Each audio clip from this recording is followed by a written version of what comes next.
Samsung has built a reputation for making its displays brighter every year, so expectations were high again. But ever since the Galaxy S24 Ultra, Samsung has stayed with the same AMOLED panel that peaks at 2600 nits. Now the talk around the Galaxy S26 points to a move toward the newer M14 series panel, even if brightness stays the same. According to well-known leaker Ice Universe, the entire Galaxy S26 lineup, including the Ultra, will once again top out at 2600 nits. And honestly, that brightness is already strong enough for most situations. What makes this upgrade interesting is something different. The Galaxy S26 Ultra is expected to bring Corning's Gorilla Armor 2 or a newer version of it, complete with an anti-reflective coating that reduces reflections in a big way. There is another rumored feature that could matter even more. Samsung may introduce a privacy display mode on the Galaxy S26 Ultra. When you are in a crowded place, the screen could gently dim itself to hide sensitive information, like what you see inside banking app. It would activate automatically based on what is on your screen, which could end up being a more practical upgrade than raw brightness. And with Samsung expected to keep the 5000 mAh battery for another year, the shift to a more efficient M13 AMOLED panel might help the Galaxy S26 Ultra squeeze out even more battery life without changing the size of the cell. Every new leak adds fuel to the fire, and today's update gives us a clearer look at how Samsung plans to push camera quality even further on the Galaxy S26 Ultra. And here's where things get interesting. A fresh leak claims the Ultra is getting a major upgrade where it matters most. The main 200 megapixel camera now uses a wider f1.4 aperture,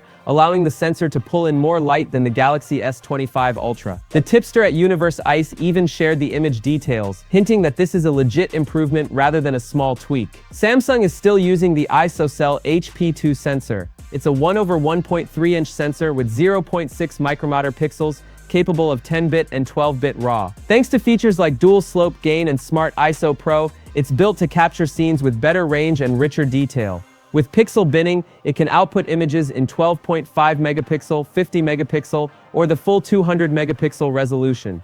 The full rear camera setup is shaping up like this: primary 200 megapixel ISOCELL HP2 1/1.3-inch f1.4 with optical image stabilization and Super QPD autofocus, ultrawide 50 megapixel with f1.9 and autofocus telephoto 10 or 12 megapixel with f2.4 3x optical zoom, optical image stabilization, and autofocus, super telephoto 50 megapixel with f2.9 5x optical zoom, optical image stabilization, and autofocus up front.